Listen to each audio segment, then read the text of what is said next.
Are you ready for the best damn sports radio show on the planet? Man Hour Nation, rise up.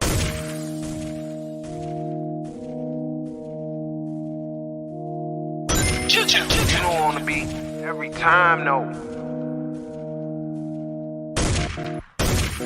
I would like to personally welcome you to Man Hour After Dark. Say that thing. While I bring you the host, Mike, Buck, and Cone. You know who's coming to the stage. Sports talk than what you about to hear right here. I second that. Go.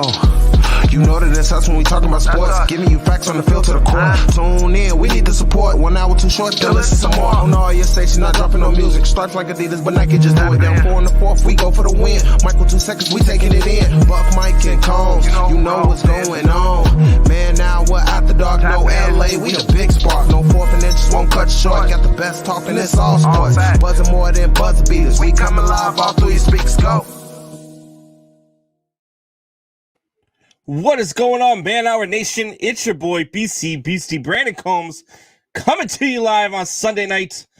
I am pumped, man. It's not just a 2-man show, but it is a 3-man show tonight. We've got my boy.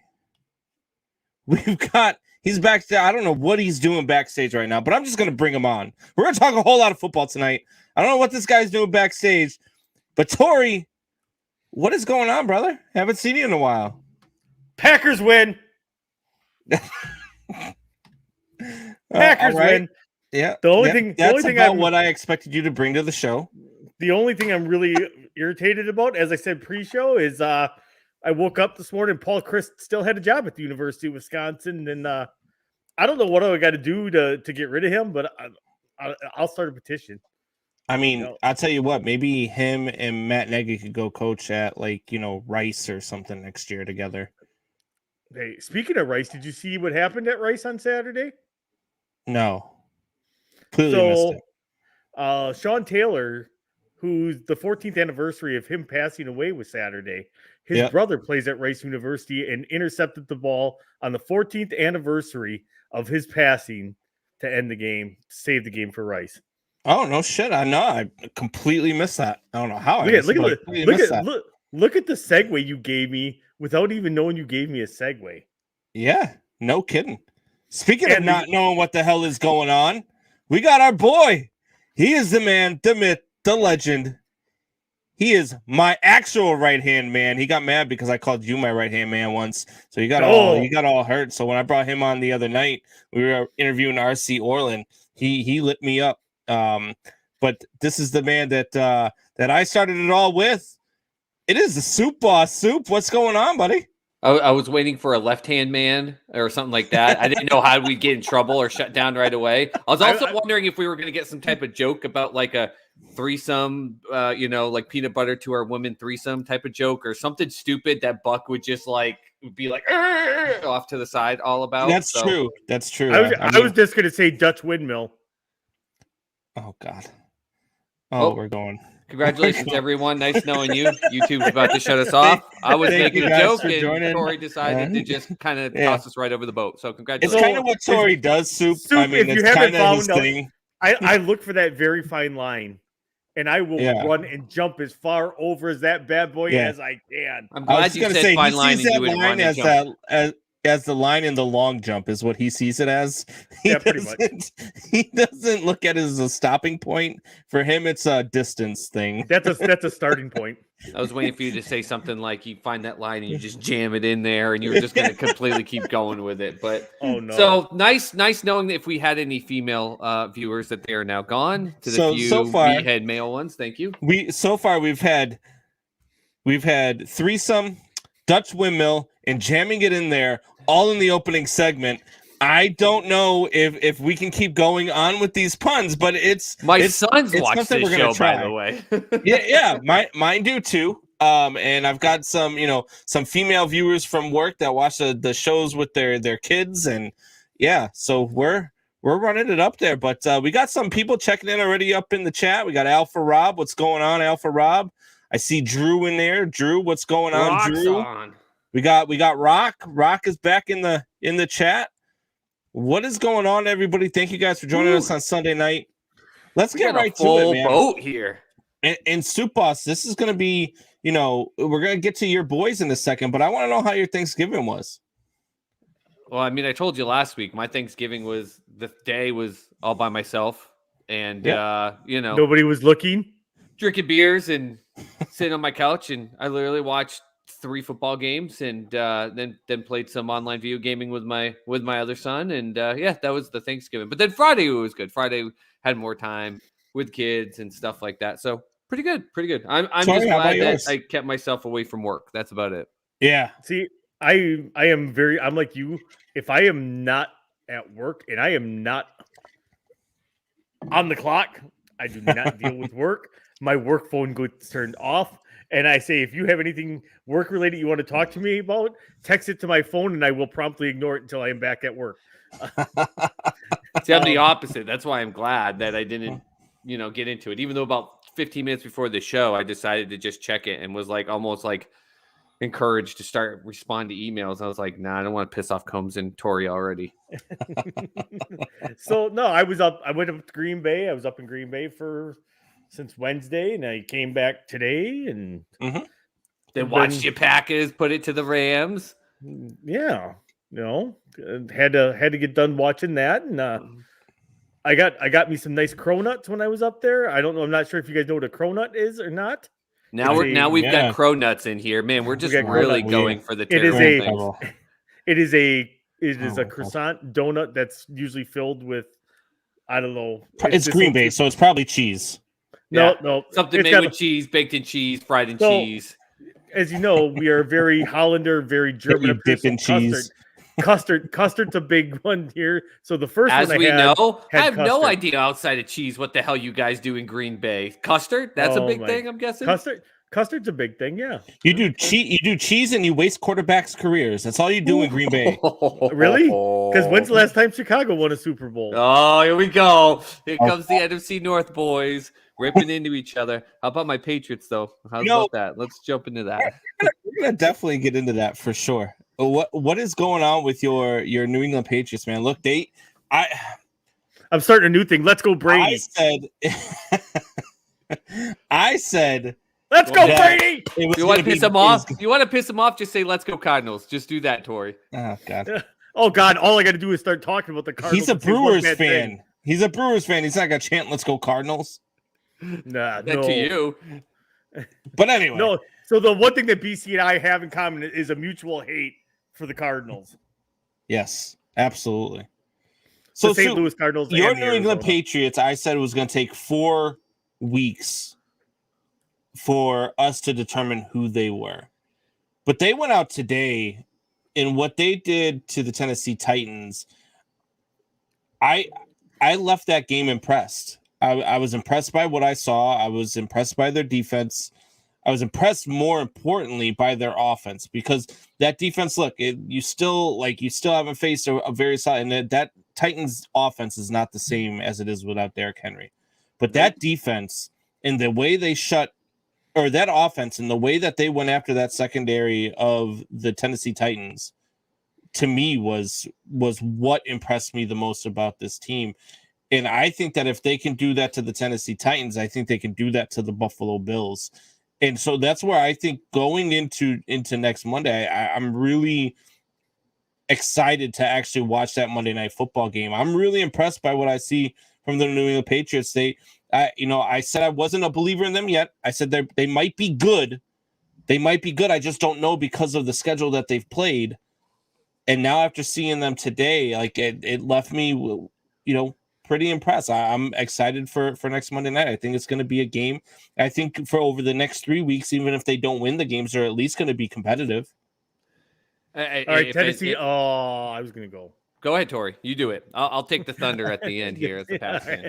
So the thing is, I'm going to make Tennessee Titan fans happy because apparently, according to their YouTube comments on our clips, all I do is trash the Titans and talk bad about them, just like the Cardinals fans, except I really do just talk bad about the Cardinals. So shut the hell up.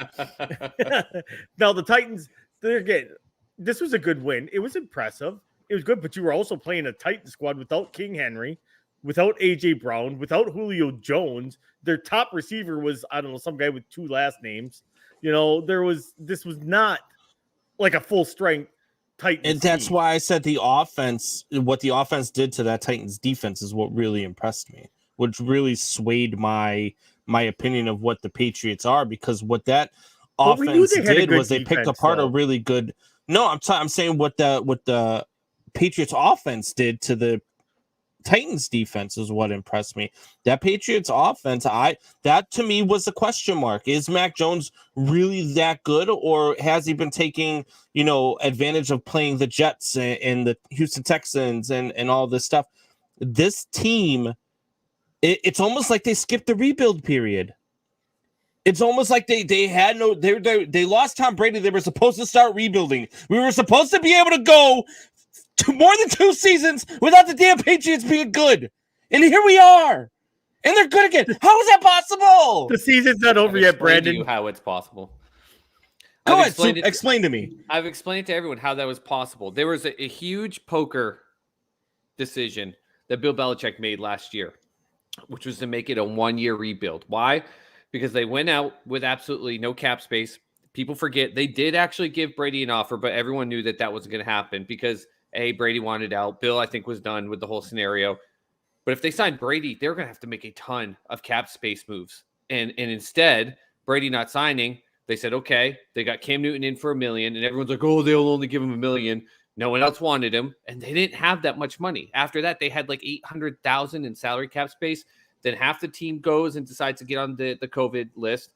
More players on the Patriots combined than any other team in the AFC total had more people out.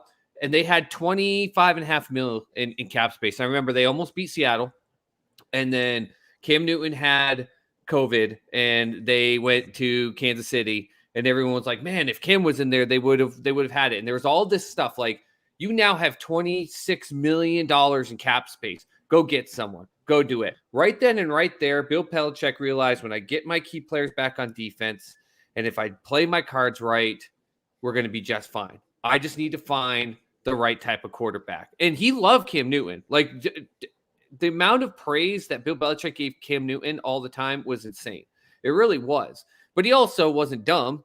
He knew Cam Newton didn't fully study the playbook. He called one audible all year. And instead of saying, okay, we have a chance to get a wild card, he knew that team wasn't going to go any further. So Bill Belichick said, I hold. I'll wait. And he held. And he went out and in the rest of the NFL, I said it draft night. I said it to you, Combs. I said it to a bunch of people. You're all going to regret either letting Fields or Jones drop down to the Patriots and not making them trade up. They got to keep all their leverage and anything else. They got great players, as they always do. They got all their key players back on defense. They go out and they take the cap space instead and go get Hunter Henry, Judon. We got to see the other tight end there. Jonnu Smith, who, of course, they put him in there against Tennessee to kind of be like, this is what you lost. That's why I tried to put Jonnu in any league I had fantasy this week, because you knew Bill was going to be like, you shouldn't have let him go. Here he is. And this is what they did. They were, of course, not with Tom Brady. You're missing one of the greatest players of all time. So automatic, like, hey, can you bet against them going to the Super Bowl? Sure you can. They're not that. But this team with Bill Belichick, it just proves that everyone was like, well, was it Bill or was it Brady? Was it Bill or was it Brady? Guess what? It was both of them. They're both damn good. Yeah. They're both damn good. Yeah, so the best player, not athlete and everything. I know everyone wants to get all pissy about that stuff. The best game manager on the field, Tom Brady, leaves, but the best game manager under a headset is still there. And you still have all of his players. And as crazy as it is, Hightower and some of these other players going out in COVID last year, they got a free year off to rest their bodies, get healed up, didn't go through the playoff grind, didn't put the extra plays in, didn't tear their ACLs, MCLs, or anything like that. And now they're set and ready. And they went and got a guy like Mac Jones, who was blowing defenders away in preseason because he was asking them to explain to them defensive play calls in the book, because he got the defensive playbook to study that because he was already finished studying the offensive playbook and was telling Cam Newton what certain plays are. Are they back, like guaranteed Super Bowl back? Absolutely not. But to me, everyone, when you think of rebuild, you think of a team completely getting depleted and going to the bottom and having to get a top 5 pick and getting a ton of cap space. And instead, it wasn't a rebuild. It was a pause. It was Bill Belichick going, I know what I've got for draft space. I know what I've got for salary cap space. I know what I've got for players that are going to be coming back. And in the middle of the season, when people are like, they're going to make the playoffs, he says, I'll wait. And that was it. That was the key play. That fact that we're sitting here now with the Patriots at 8-4 is because Bill Belichick didn't take that free $25 million and go crazy. He waited. He let the season go through. Everyone like you were like, oh, they got to go through rebuild. And instead, it was just him saying, I'm only a few pieces short. I'll wait. And now we're seeing the fruits of it. And don't look now, but the New England Patriots, if the Baltimore Ravens slip up and lose to the Cleveland Browns tonight, New England Patriots are the number 1 seed in the AFC. So I want to know from you guys. I know you sigh and you don't want to hear it.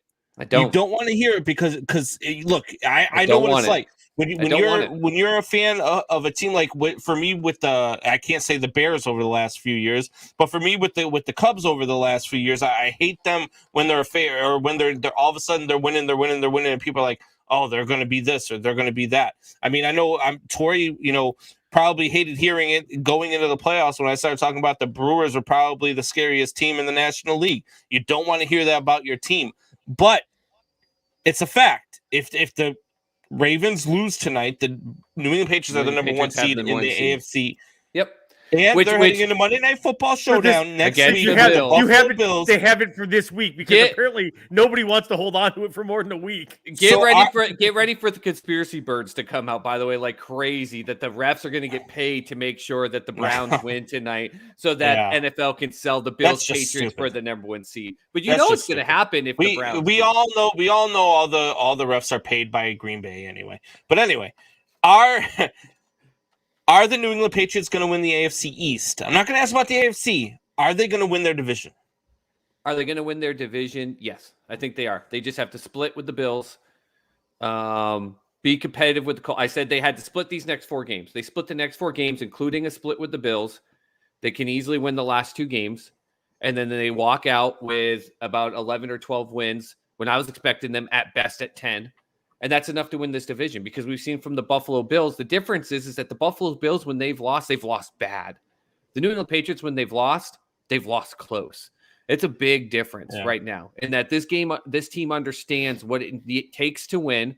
And when you don't have just all the superstar players, what you need to do. And I think we saw a year with the Bills where Josh Allen, I love Josh Allen. I said he was the next guy to take over the role from Tom Brady in AFC East, and he only got a season out of it seems like, because there was so much like, we got Diggs, we got the best defense, we got Allen, and yet where are the fundamentals? And Bill Belichick is driving fundamentals. And after this game, I know the final score makes it look great, but I'm sorry, that was not a good game for the Patriots. He's going to rip them apart for tackling, absolutely destroy them for lack of tackling, lack of filling gaps on defense and everything like that. And then no red zone offense. They couldn't score. They drove to the red zone, and Mac Jones almost threw a pick 6. Put one up there to go for Hunter Henry that he's lucky that he didn't actually put it on Hunter Henry because that ball's probably getting picked. There's a lot of mistakes. So that's the difference. It is in the fundamentals between the Bills and the Patriots. It's hard to compare everything to Bill Belichick. I'm not saying that in a bragging way. They've only had one loss that's been by more than 6 points. That was to the Saints in week 3. Yep. But other than that, all their losses have been by 6 points or less. And that game against the Saints, it was an 8-point game in the fourth quarter. It was a 1 possession. Yeah. Now, Peyton knew what to do. He threw Hill in there and completely, changed up the Pats' mindset of what they were doing. It was too little too late to adjust. Great play by him. But the reason I sighed and everything, and people are like, oh my God, you spoiled Patriots fan. Really, the one thing I did not want, I said it to you last week. I either wanted the Patriots to win close or to lose close and to have some type of humbleness put on them. I hope Bill rips them apart this week for their lack of tackling. They got 2 big fumbles on run plays. If it's not for that, you got a completely different situation in this game. Mac got very lucky on 2 big throws. I hope he rips them apart to keep them humble, because if they walk, if the Browns tonight win and they have the number 1 seed in the AFC, I just don't want it going to their heads, because you have the Bills, the Colts, the Bills. You could go 0-3 in those games. And then all of a sudden, to Tori's point, first seed in the AFC flips around. They may be looking at the 7th seed if they lose those 3. They may be out of playoff contention with those. And Alpha Rob comes in and says the Bills lost to Derrick Henry and Jonathan Taylor. The Pats don't have that. The Pats still haven't played. They haven't played the Colts yet. So no, but I'm saying he's saying the Pats don't have the run game to beat the New England or to beat the Buffalo Bills. Yeah, I mean today that's why I with Tennessee, The Buffalo you and I Bills talk about it don't all have the a run game to let themselves win. Yeah. I mean, you and I say it all the time, Copes. People just don't respect Derrick Henry, and we're seeing the difference in it. You know, Tannehill is not the same quarterback if he doesn't have Derrick Henry. Derrick Henry, I'm watching these runs for Tennessee today, and I'm like, Henry fit even as big as those were, and they had 2 100-yard rushers. Henry's finishing some of those runs. He's running over extra guys. He's not fumbling on that deep run that what's his face fumbled with today. That's the difference in that aspect. And they didn't have A.G. Brown. I stop bringing up Julio Jones, by the way, Tori and people in the comments. For the love of God, Julio Jones is done. He's not a viable option in any way, shape, or form besides getting fanboys all freaked out, just like any other, like Le'Veon Bell and old guys that signed with teams. Like, his career's done. It's over, you know. But outside of that, they didn't face a formidable offense. They had a reduced Ryan Tannehill, no Derrick Henry, and no A.J. Brown. But at the same time, they did what they had to do. They won. And they won by the end of the game. They took it over. They won collectively. I just don't want it going to their heads. And that's my fear. I don't want it going to heads. I wish they had won that game 19-16 today. Yeah. Look, I don't know if they're going to win the AFC. I don't know that they're going to be the number 1 seed in the AFC. I don't know that they're good enough to beat teams like Baltimore or to beat teams like Buffalo or to beat teams in the top tier of the AFC. But what I do know, does it seem like any top team in the AFC is capable of beating the Jets, the lowly team? Like, that's the thing. There's no going with this. That's where I'm going with it. Is that what I do know is that there's a lot of parity in the NFL this year, and I love it. I think that counting out the Patriots at this point is silly. And I'm not saying that they're going to go out there. They're going to even win the division. Buffalo to me is still the best team in that division when they're playing right. Yeah. I agree. But I just don't like it's like the whole don't bet against Tom Brady, right? Well, I tell you right now, I'm not betting against Bill Belichick either. I'm not putting my money against Bill Belichick. It's just not happening. And so I look, as much as I don't want to see it, and I don't, I like fans like Soup Boss who have been fans since before Drew Bledsoe and who can name me a quarterback before Drew Bledsoe.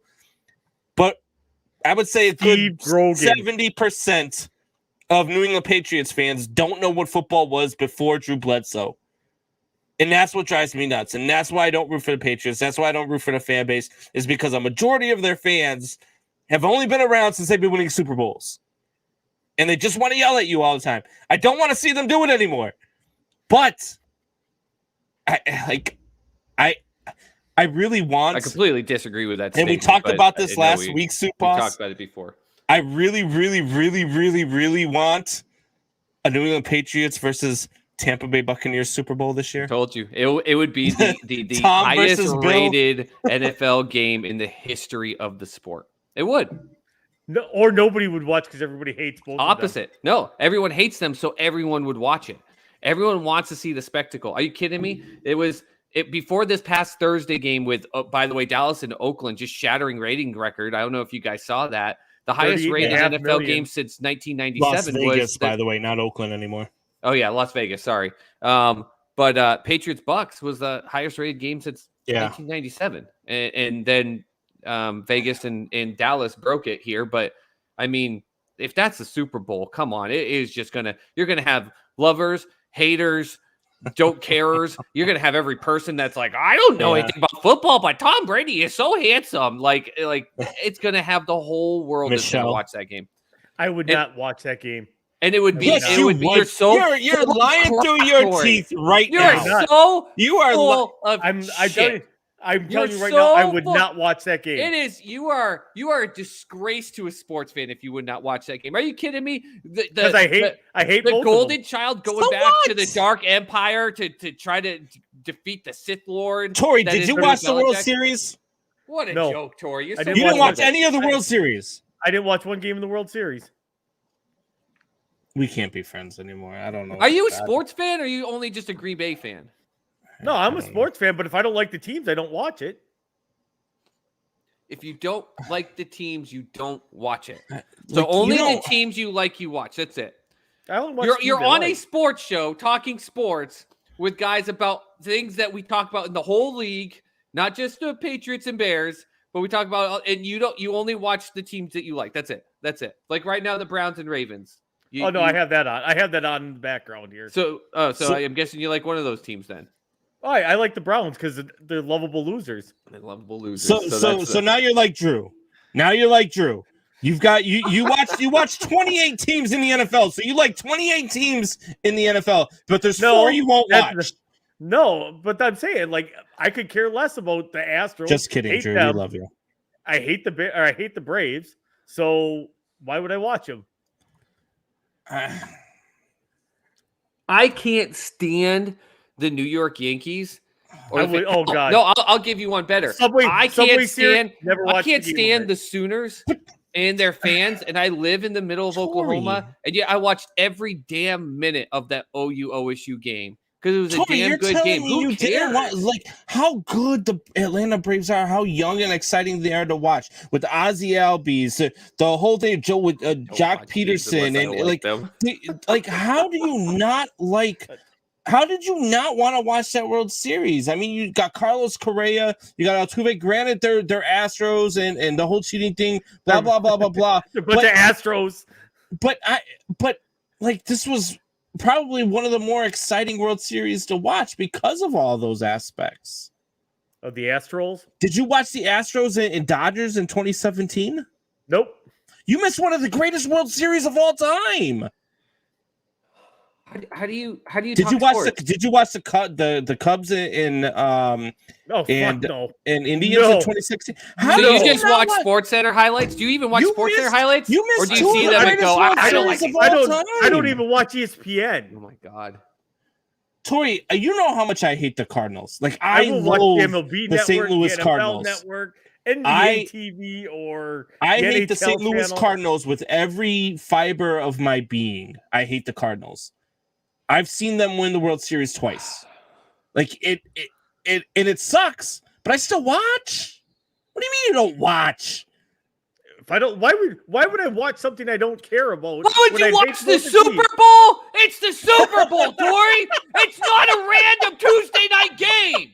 It's the to me it is Super Bowl. To me it is. If I don't like the team, to me Buccaneers, the reigning champion versus Bill Belichick and the New England upstart Patriots. You're not watching that? You want to know how much? You want to know how much? Shit, you want to know how much I've watched? I watched the Super Bowl. None, because I hate Brady. And I could care less. I could have cared less about the game. If you don't watch the Super Bowl, there's something wrong. You can't take that damn Green Bay Packers stuff. That's why you don't watch the Super Bowl. They can't get past the NFC Championship. Tori's been removed from the show. He has been fired from the Man Hour. He doesn't watch the Super Bowl. Are you kidding me? I don't watch it when I don't care about the team. You are fired, sir. Stop adding yourself. Ah! Now I'm back. I have taken control. You added yourself out. I have like, what the hell is going control. on? Oh man, I don't get it. I don't. It's me. It's just me from here on out. I have fired everybody. Everybody is fired. I am Zeus.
And we are back and better than ever. Tori, your mic is muted, you freaking rookie. That's because you muted it. It wasn't me. Come on, mute. I told you we weren't getting through this whole rundown. It wasn't even my fault this time for talking. It was your fault. Tori, I don't get it. I don't get how you don't like. What do you do, Tori? What do you do when everyone else in the world, people? Because serious question. Because most people outside of like World Cup, like or like top level Premier League soccer. Football, the Super Bowl is the most watched event in the sports event in the world, while everyone else, including random women who like decide to choose who they're picking because of colors. No offense to women, there's dudes that do that too.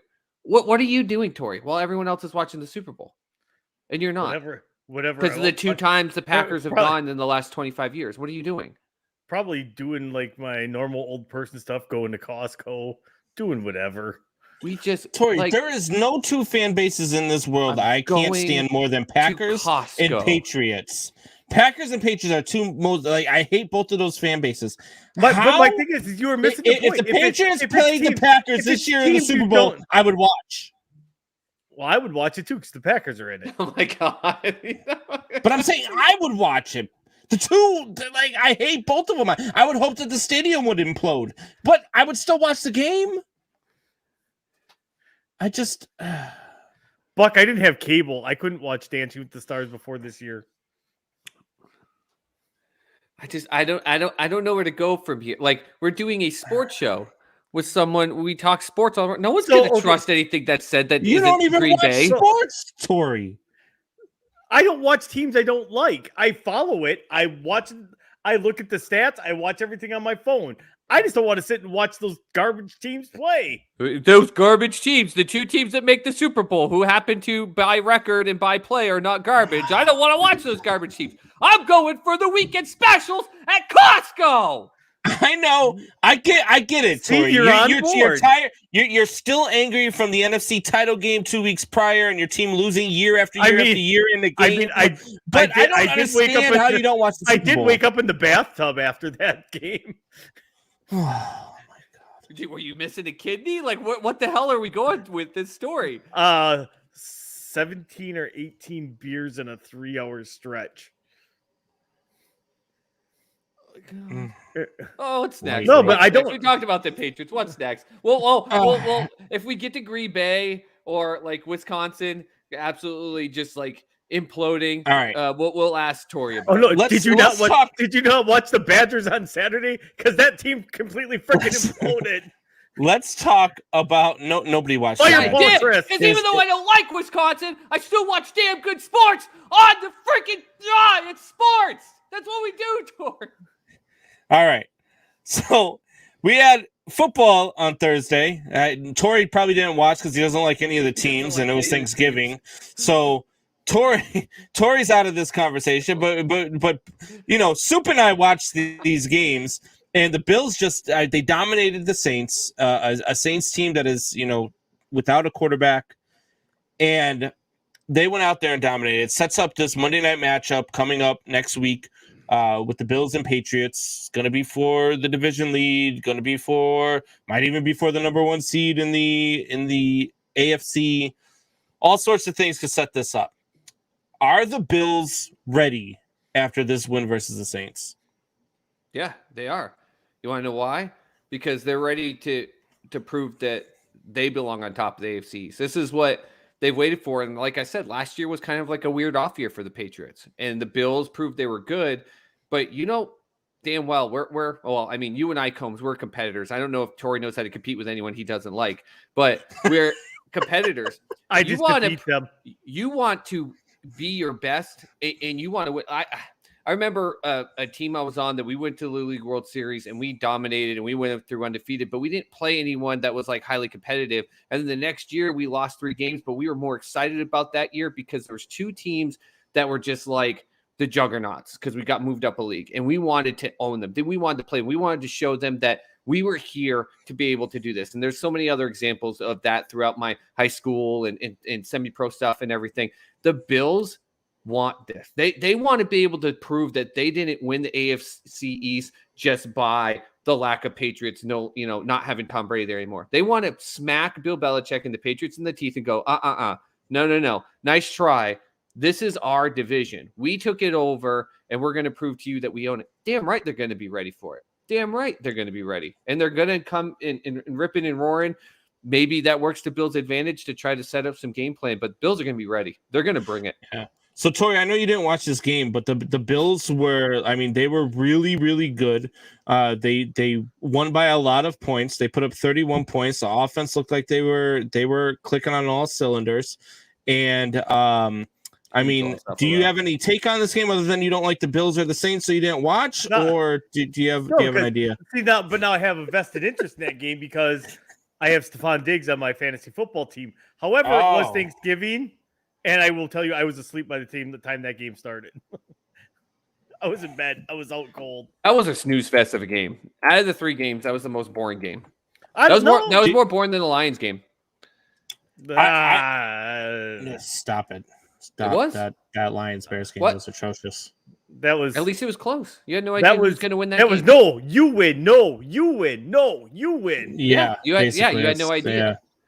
The Saints had nothing. The Saints had literally nothing. I was watching the game mostly because we had a Thanksgiving disaster over at our place. My mother-in-law was going to buy the oil to deep fry the turkey.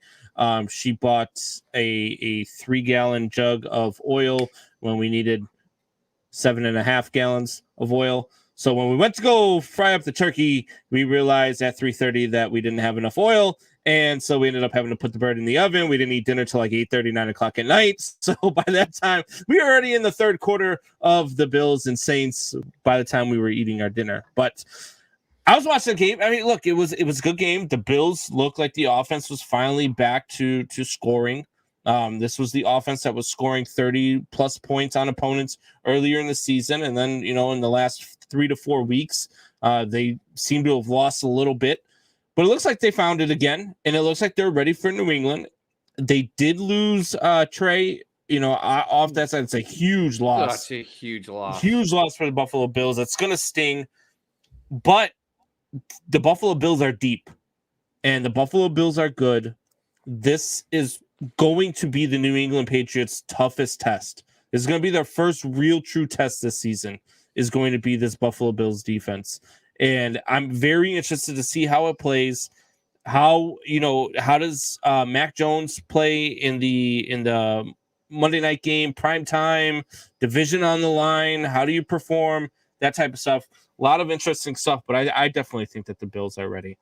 Yeah, as a whole team unit, it's their first big test. I wouldn't fully agree. The game against Tampa Bay was not just some weird. I know you like to say because Tom going back emotions, there's a lot in it, but that offensive line for Tampa Bay is a hell of a good offensive line. But did you expect them to compete with Tampa Bay though?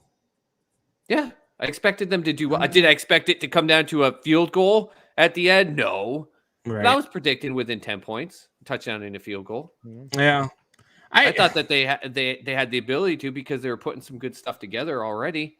That defense has just been having Hightower back and signing Judon is just insane. But even guys that as a New England fan, you wouldn't know, Tori, because you don't like the Patriots. Guys like Kyle Van Noy coming back and things like that. They're those are. He doesn't like Tom Brady either, so he definitely didn't watch that game. Yeah, he didn't watch that game at all. I did not. I did not watch the Brady versus Bill game. But I got those Wheaties at Costco. But you know what? It's because I was doing this show. It was a Sunday night game. I'm watching the Sunday night game too, right? You're watching the Sunday night game now? Yeah. Do you see the corner where my hand is here? That's where my TV is. Yeah. Well, I'm not watching the game either. I've actually got the Blackhawks game on. So, but anyway. What do you think our fans across the pond think of this show so far? Or our Brits, they're listening to this. They're like, what the hell is that? They're probably like typical Americans. Typical Americans just yelling, going all John Wooey. What's a Costco? So the Las Vegas, Greatest place the Las ever. Vegas Raiders, the Las Vegas Raiders ruined Thanksgiving in Dallas. What a game. No, they What a made game. my Thanksgiving. I loved it. Did It was- you watch the game? Like, who are you a fan of, the Raiders or the Cowboys? Yeah, who are you? Or who's on your fantasy team? So the guy I was playing had 3 guys going in that game. If you know, like, And I one of had- the special had teams Tony- coaches, I- do you watch the games because you like the special teams? You know, coach? special teams is often the difference between winning and losing. So those guys are extremely important. You should not belittle the special teams coaches like I that. Hey, I didn't. I played on a lot of special team stuff. I'm Patrick belittling Seeley you for chimes in and says Mac terrible- will be the first rookie to win the Super Bowl. No, oh God, No. stop! Oh. There went the kiss of death. Mwah! Mwah! That's why I put it up there. But Benjamin, I'm sure you're listening, Ben. I know he listens to this every once in a while. He just doesn't log in a comment or anything. I think he's that phantom commenter sometimes on Facebook. But Ben put the post, Patriots will win the Super Bowl this year, and I had to just put like a GIF on there, like you need to relax. You need to be calm. You need to shut up. Like stop. And he's like, just give me this today, and I'm like, no. I will always be here. I will always be the one that says, you need to shut up. You need to stop. God. So are the Raiders that good, or is Dallas not as good as we thought they were? I'll let you have the story. You like some players on here. Time out. I'm going to address this first. Because 2 weeks ago, or actually a week ago on Sunday, Drew, you said, I root for anybody that plays against the Packers. So you have no... Tori, validity it's here. Drew. It's Drew. He's This got is Drew. 17 favorite teams. He's got a bunch of teams that he hates and roots against. But I'll tell you this: At least he he watches watches the games. At least he has reasons to watch him. In fact, if you like a bunch of teams and hate a bunch of teams, you have a reason to watch him either way. Only if I got money on the line with it. It's the only way I'll watch it. Or if I actually like the team. Although there's nothing interesting for it.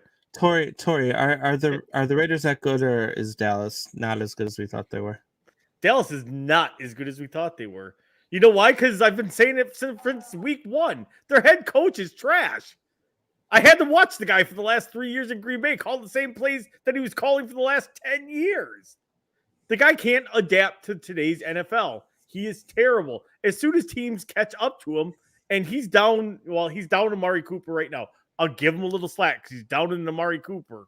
So, but still. Still has a ton all of a sudden, ton of weapons. Right. You still have weapons galore everywhere on the field. And it's what I said. The first sign of trouble, Mike McCarthy will abandon the run. And that's why I will always say Ezekiel Elliott is an overrated running back right now for the Dallas Cowboys because he will go as far away from him as he can. And you saw it a little bit on Thursday night. He was swapped out Ezekiel for Tony Pollard because they were going to have to start chucking it. That's not abandoning the run though. When Pollard is still running the ball, getting 100-yard games, hitting the gap, getting 8, 9, 10, 11-yard rushes. Yeah, I don't think he's abandoned the run. I just think Ezekiel Elliott should be the guy that when Dak can't do it himself, should be up there and saying, "Put the team on my back, feed me the ball." But he proved There's last nothing year wrong he with could, him because but he's not. He proved last year he couldn't do that. When Dak went down, that should have been his team, his time to shine, and he was a trash running back as soon as Because Dak was they had gone. no passing game. They stacked the box. They had no. What were you afraid of? You were afraid of Andy Dalton was going to beat you? Were you afraid that who the hell else was? I don't even know the damn guy's name. That same Andy Dalton that led you to a Thanksgiving Day win.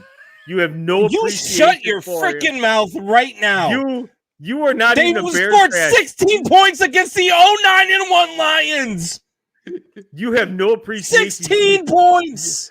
Thankful. They couldn't even get over 20. It was Thanksgiving, Brandon. Be thankful.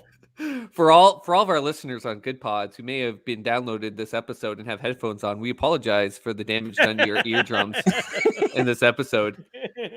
Both I and Combs are trying our best to just, not make you want to turn it off listening to Tori, but we're doing our best here. We're doing our best. Drew says yes. He did say that about the Packers, but he said the only time he'll root for the Packers is when they're playing the Cowboys. He finds a vested interest to watch any game because it's probably going to be a good Watches game. any game, even if he hates the two teams. I mean, it's called having a life outside of it. Jeez, Brandon.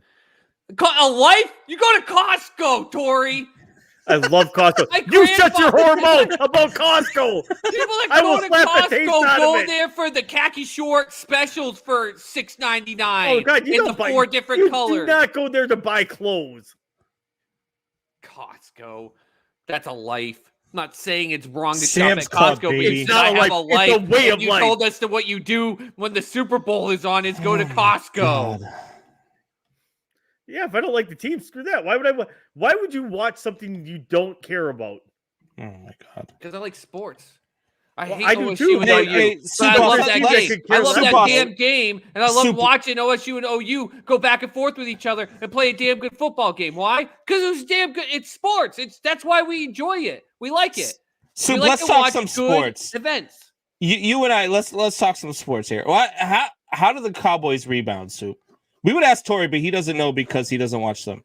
Man, how did the Cowboys rebound? It's quite simple. You stay in the NFC East. Oh, good for them. That was nice and easy for them. The Cowboys, I'll agree with Tori. They're not as good as the way as what they show. If every element of their team is clicking, if Dak is on his game, if Zeke can actually run the ball, if they have all their healthy players. I mean, they've gotten a good young rising star out of Schultz as their tight end, by the way, too. Love that kid, watching him, really good guy. But you need everything. You need your defense to be on top of their game, not be wishy-washy. You need the offensive line to do the same, not only seem to be able to open up gaps for Pollard. I know he's a smaller guy than Zeke, but suddenly it gets closed up for Zeke. Like, they can't hold that opening for an extra half a second.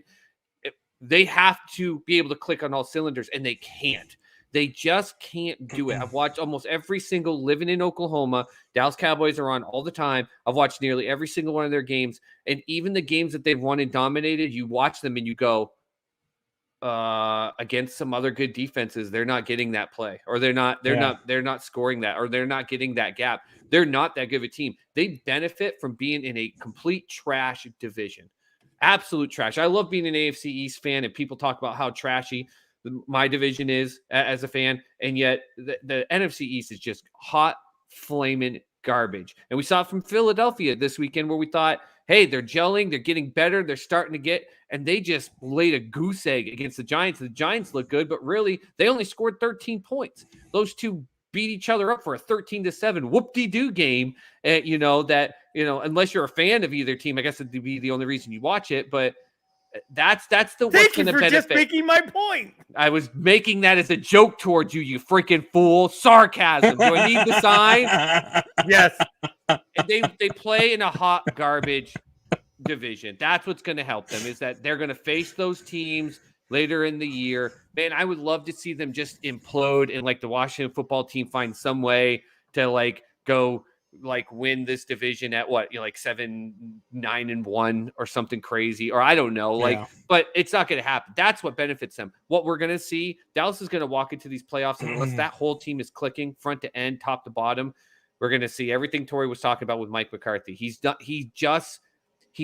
I don't know what he's doing. Like, if you ask, he doesn't know how to adjust. If you ask half of the sports fans in the NFL, if they would love to have a guy like Dak and Zeke and Amari Cooper and CeeDee Lamb and that D line and everything to add to their team, and if it would help them, they would be like, yeah, we're Super Bowl bound. But for some reason, Mike McCarthy doesn't know what to do with them. And that's how they're going to rebound is their schedule and being in this weak division, because they got the Saints this week. They've got Washington, the Giants, Washington, the Arizona Cardinals is their only remaining tough opponent left, and then they close out the season in Philadelphia. I don't see them losing more than maybe one, maybe two games. They might lose a game that they're supposed to win there, but they've got every chance to get that offense clicking. They're going to get murdered in the playoffs. Yeah, they're just going to get annihilated. They're not that good. They probably won't even win the first round game. And this is the team that Buck had going to the Super Bowl. Surprise, surprise. I will. For any Cowboys fan listening to this show, I will put a bet right now with anyone that isn't some astronomical money, like wearing something stupid on the show or anything like that. I don't care who it is. Stating right now, whoever the Cowboys play in the first week of the playoffs, they're losing that game. Unless it's the Patriots, right? Because Rock says McCarthy has a winning record against Belichick. Oh, wow. Except they wouldn't be able to play till the Super Bowl. Yeah, can't play till the Super Bowl. First round of the playoffs. NFC. They play in two Soup, different you sides. just said they're going to the Super Bowl. Who? The Patriots. No, I did not But he say just they're going to the Super Bowl. I mean, Well, I he's heard, already like, got me fired I up, heard it- Holmes. I've I already already- screamed enough. I- You don't need more.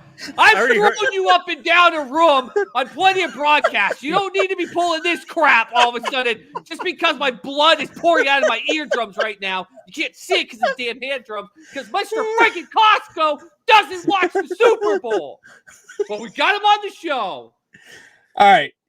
We got Soup's blood boiling. Now let's get my blood boiling. The Lions lost in Lions fashion on Thursday. Ryan Pace for GM of the year. You shut your whore mouth. Matt Nagy, coach of the year. Soup. Are the Lions going to win a game this year? Oh, they've got one left for the chance to do it. Combs, I said it to you. They got 2 wins this year, and I said it was going to be on Thanksgiving against your Bears, with no offense to them, and I said it was going to be against the Falcons. And they lost their chance on that. And, man, you talk about – I'm so sick and tired of hearing fans playing refs all the time and everything like that when their teams are just barely miss a win. But, I mean, if there's fans that probably could find some way to make some complaint about how they could have won and didn't win, it would be Detroit Lions fans who have lost 3 games by a field goal at the end of the game, including an NFL record. And yet the only team I think they can beat is Atlanta. And before any Atlanta Falcons fans try to act like, no, there's no way. Your Atlanta Falcons only beat the Jaguars by a touchdown today. Like, they got trounced by the Patriots, and the Detroit Lions have found some way outside of a couple random games where I called an upset that they beat the Ravens. They got too high and mighty on the close Lions games. But outside of that, the Lions at least show heart. They show grit. And the Falcons just, they're not there. Like, Matt Ryan is dying on the field, literally. We see him like flopped in a different position every single week. If they didn't have Cordell Patterson, I don't know how the hell they would have any way of scoring. Is he I the think best that's fantasy it. football pickup ever this year? No kidding. And most leagues have him slotted. You can have him be a running back or a wide receiver, so you can flip-flop them all around to fill your gaps with all the injuries and in our league. I can only put him at receiver in our league, which kind of sucks because I desperately need another running back. I guess it depends on the league, but some leagues still have him listed as both. And I mean, he had rushes today. 107 yards rushing, 2 touchdowns. 2 touchdowns. But the Lions can beat the Falcons. Outside of that, I don't see how they beat. See, I've got 3 games that they could possibly win. I don't know if they will win any of them, but I've got 3. I think they can win in Denver. Denver's one of those teams where you don't know who's going to show up week to week. Did you see what Denver did today? Denver. I'm gonna completely. Oh, I'm sorry, Denver fans. I'm gonna jinx them just like I did with the Eagles. But Denver is finding a way to gel on both sides of the ball. And Torrey, special teams. They're making some great plays on special teams. Hey, love for special teams coaches. Okay, that was game 1 that you're picking, Combs. What else you got? The other one is going to be against the Atlanta Falcons, like you say. But even the following week after that, the Seattle Seahawks, who are they just are not playing well. And they've lost a lot of games this year. And you just look at that team and you're like, what the hell is going on? And they're losing at home. They're losing these games at home. You know what? Man, Combs, you may be onto something with that Seahawks game, because at that point, Seahawks aren't going to be in it. What do they have to prove? They've got players hurt. Russell Wilson's half dead. Like, they may shut most of their players down and put. And the Lions, of course, aren't going to do that. They want to win. They want to win. And then, of course, always week 18 against the Green Bay Packers, because the Packers will be resting everybody because they'll have the division wrapped up next week. I am worried that they go into that game still winless against the Packers and get that win, because they will do like they did against the Rams. They will pull every punch out. They will just be like, everything will be an onside kick or a fake punt or whatever, and they will do whatever it takes to win that game. And I really hope that the Packers are locked into either the 1 seed or the 2 seed by then and can rest people, and it doesn't matter what they do. Because if not, I fear that game. I really do fear that game as a Packer fan. If we have to play for something, you are going to get the absolute best shot from a winless team, because they are going to be 0 Fs given by them in that game. I've got a question pertaining to that potential matchup. Serious question here, because we've seen now the NFL going to 18 weeks, right? If the Packers, let's just say the Cardinals find a way to struggle. I know, Combs, you and I are high on them, but let's just say something happens and they have that head-to-head. Let's say going into the week before, they know that outside of a miracle, they've got the number 1 seed. Knowing that they've got the bye week 1, do you think that the Packers rest their players week 17 and then put Rodgers and them in 18 so that they don't get too rusty? See, and I'm going to agree with you. I would think that, and I actually like that philosophy, because it's been proven. If you sit your players in like the last week and then you have that bye week, you come in and you are not firing in all cylinders. That's why with fantasy leagues this year, with them championship in week 17, I'm actually concerned that if there was teams now, thankfully in like the AFC, nothing's secure in that. But I really wonder if years moving forward, if teams, if they have that 1 seed secured and they're the only bye team, I wonder if they give their players the rest week 17, have them play 18 to not have too much rust before week 2 of the playoffs. Yeah, I mean, it makes sense. It's, to me, it's the NFL version of batting the pitcher 8th. So around the board, real quick, one word answer. Tori, do the Lions win a game this year? Yes. Soup? Yeah, they win 1.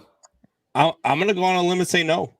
I'm going to say they don't win a game at all this year. They win 1. Here's the 1 week they could do it. You're like, there are 3 weeks they could do it. But no.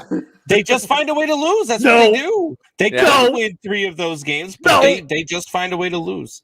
And that's what they do. Take Tori's term from earlier this week about earlier this show about the Browns as level losers. Is there any other team that you feel worse about for their fans than the Detroit Lions fans?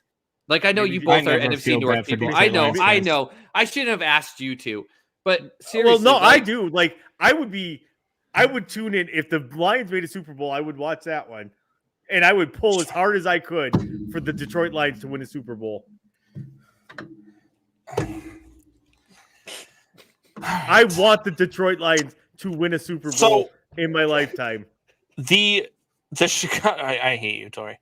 The Chicago Bears had rumored they will have that just as many Super Bowl trophies then as the Bears. They were going to fire Matt Nagy after this week. There was rumors about it. Then they came out. McCaskey came out and said, no, the rumors were false, blah, blah, blah. He's staying on. And now there's also rumors that they're firing Ryan Pace. Soup, you asked me this question earlier on Sports Soup on Facebook. You said, hey, more rumors. And I was just, I'm not listening to the rumors anymore because, look, I don't think the Bears are even with a interim head coach. I don't think the Bears are winning another game this season. The schedule is just, it's stupid. Yeah, we got the Packers, we've got Minnesota twice, we've still got like the schedule. We got the Cardinals this coming week. There is not a game left on the schedule that the Bears can win. Nope. So I'm semi past the fact that Nagy's going to be on for the rest of the season. You, Tori, have said that they're giving Ryan Pace an extension. That they're not firing Ryan Pace at the end of the year. I said that there's no way. I didn't say they were giving him an extension. I said Ryan Pace would stay on. They would have to. He's at the end of his contract. He's at the end of his contract. Then that would be a renewal, not an extension. Right. So they're not. There's no way you're not letting Ryan Pace pick another coach. So I'm going to ask you guys: are the Bears going to get it right this offseason? Are they going to let these guys go and start from the top down and rebuild this thing and try to get it right for Justin Fields and for this defense and give them an opportunity to win over the next 3 to 4 years?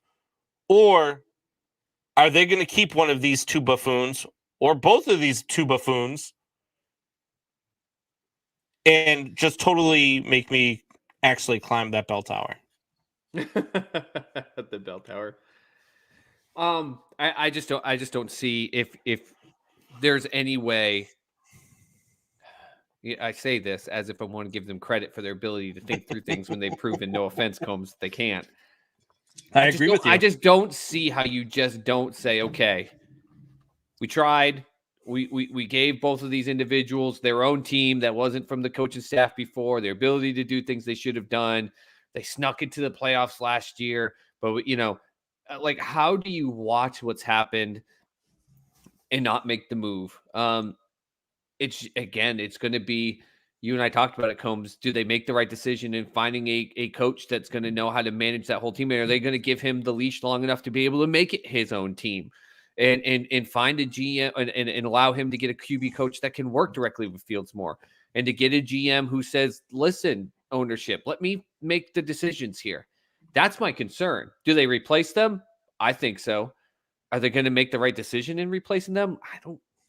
I don't know. I just don't know how much they're going to let the coach and GM of this Bears team just say, back off. You hired me for a reason. It's time to put Chicago back on the map where they belong. Let me manage this. That's what they need. I don't know if they're willing to do that. Tori? I'm going to stick to my guns. I'm going to say Ryan Pace stays. They give him 2 to 3 more years because, and based solely off of the draft that he did, he had a masterful draft. Whether or not it was pure luck or what is up to be seen. They're going to let him pick another coach. I am telling you this right now. They are going to let Ryan Pace pick one more coach for that team and really get it developed. I purposely who that coach? I put him up to see if I can get a reaction out of you. whoever the new coach would be, Eric Bieniemy. Because they really like going to that Kansas City Chiefs offensive coordinator and destroying careers. So, I mean, it's just pretty much a foregone conclusion. They're just going to hire Bieniemy. Yeah, look, I would like to hire a Bieniemy because I think Bieniemy is different than what you've gotten off of that tree out in Kansas City.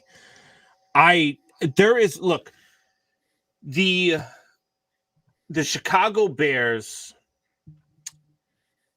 like it scares me that Tori might be right about Ryan Pace, but there is no organization other than maybe the Chicago Bears, maybe the Houston Texans, that would allow a GM in Ryan Pace's position to pick another head coach, to go at it again when what you're going to do, say you let Ryan Pace pick another head coach, say it's the wrong head coach, say he doesn't go with Bieniemy, say he goes with whoever he decides to choose, right? And they come in, and much like Matt Nagy, they don't know what to do with Justin Fields. They don't know how to develop the kid, or they don't bring in the right. You are giving this guy the opportunity to ruin the first ever franchise quarterback you've ever had in your organization. And I don't get it. Like I it would boggle my mind. And to be honest with you, like I don't know how I would react as a Bears fan if they came out to me after the season and said, you know what, we've let Matt Nagy go, but we're retaining Ryan Pace. Because to me, that's just that it boggles my mind. How can I, as a guy who sits here with some idiot who doesn't even watch sports but talks sports? Hey, Soup can hear you talk about him. And Soup Boss sit here on the show with you guys and can see all the issues that are going on in this organization. But the Bears ownership can't see it. The Bears ownership doesn't know what move to make. The Bears ownership doesn't know what way they want to go with it. And Ryan Pace, to me, lost his job the second that he allowed Matt Nagy to come back this year. The second that he decided, you know what, Matt Nagy is going to be the guy to lead Justin Fields. A great pick, great trade, great move by Ryan Pace. So what are you going to do with this kid? We're going to give him to Matt Nagy, who already showed that he couldn't lead one guy, the quarterback whisperer. Got them to the playoffs last year. Got him to the awesome Nickelodeon playoff game last year. But this goes back to what I talked about earlier, though, Brandon. It goes like earlier in the year when I talked about. That's why they're going to bring Ryan Pace back, and that's why they're going to let Ryan Pace pick another coach, because the defense is there. They've got some good pieces on that offense, and they need to build. All they need to do is build that offensive line and give Fields that experience with whatever playbook he's going to be reading out of next year. The pieces are there, and that's why Ryan Pace is keeping his job. It would make zero sense to allow that to happen. I mean, Soup, am I wrong? Like, is this just me thinking as a Bears fan that it would be insane to allow Ryan Pace to pick another head coach? Yeah, I 100% think that's the case because Nagy was his choice. And through that, he got Fields. And it was his choice. It was his chance as a GM to say, here's my coach, and here's the quarterback we choose. And I know it's a joke, and everyone laughs and everything like that, but I'm sorry, they still did at least make the playoffs last year. You would think, okay, now we've got a new year of our players, our system, we snuck into the playoffs. We went and got our quarterback, everything like that. Like, here's the year to prove that you could take one more step. Not saying they're going to, be a high seed or get to the Super Bowl or anything, but they should have taken a step forward, not 15 steps back. This has been an absolutely terrible step backwards for Chicago. You can't. I just don't understand how you could sit there and go, it's just an off year. It's because we had the first year rookie. Like, give me a chance to get another coach. No, you picked the coach. You said Nagy was the coach. You said that this was the guy that was going to be able to do it. Then you went out and got your quarterback. And what you've shown is I put these two things in the pot and mixed it up, and it came out with snot tasting cake. Like, this is terrible. And it's not even like they're losing games. It's not like they're like the Lions, right? It's not like they're losing games on last second field goals and they're losing games and their quarterback is progressing. We're watching the inability of a head coach to make adjustments. We're watching the inability of a head coach to realize what his quarterback's strengths and weaknesses are. We're watching a head coach that is showing that he can't do the things that are needed to be done by a head coach in the NFL. And Ryan Pace is the one who put that head coach in place.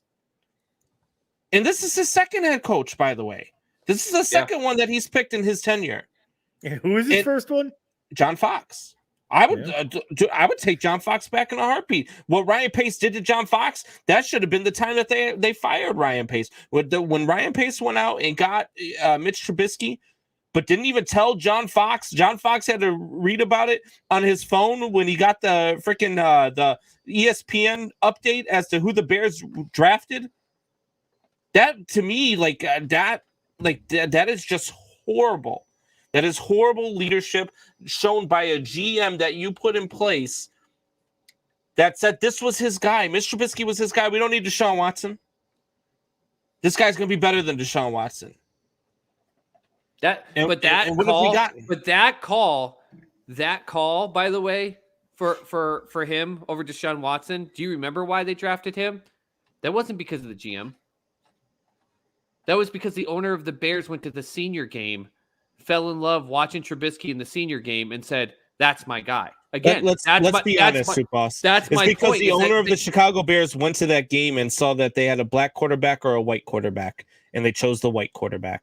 Fine. And they finally got over it. It went and got Justin Fields. If we want to bring in race elements to it, if we want to bring in decision making because of what he saw, I don't care what. All it says is that the owner plays. I'm a Longhorns fan, and it drives me nuts this season because I saw before the year started, and I knew they were going to be terrible, is the boosters made the shots. They said what's going to happen. And now you see that they had the quarterback that shouldn't have been there started the season. Now there are reports coming out that Sark couldn't play certain players because they were black, because boosters didn't want them to. It's just the most disgusting thing. Mm-hmm. And it's not letting coaches do their job. And now the Bears have shown through their ownership, like in New England, Bob Kraft, he says some stuff, but at the end of the day, he trusts Bill Belichick to do his job. Why? Because he hired him to do a job. The Bears ownership is proving they're not going to let a GM and a coach do their job. Yeah. It's going to be, they're going to say, hey, yeah, but this is what we want. Yeah, I know you've got to be the one that makes the call to the player in the draft, but this is what we want. And that's the thing, is that I don't think that means that either the GM or the coach here are the right option for Chicago.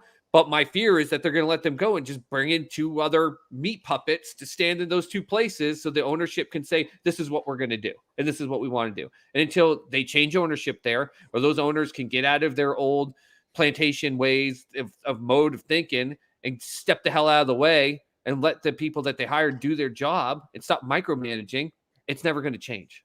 And Does Matt Nagy ever coach in the NFL again as a head coach? No. If Adam Gase can get 3 head coaching jobs, there's hope for Matt Nagy. I understand that point, but I don't think that there's any way you can watch what Matt Nagy has done. But not only what he did with when he had Mitch Trubisky, but what he's done this year with Justin Fields, like the inability to understand the fact that this guy is not a 5 to 7 step drop type quarterback, and to continuously drop him out in the 5 to 7 step drops with an offensive line that doesn't block for anything. What was Belichick's record his first 2 stops? Before he was a Patriot. Before when he coached the Browns. Technically, he coached the Jets for like 12 hours. Right, and then he was with the Browns and the Giants. Yeah, it wasn't very good. Head coach. He wasn't.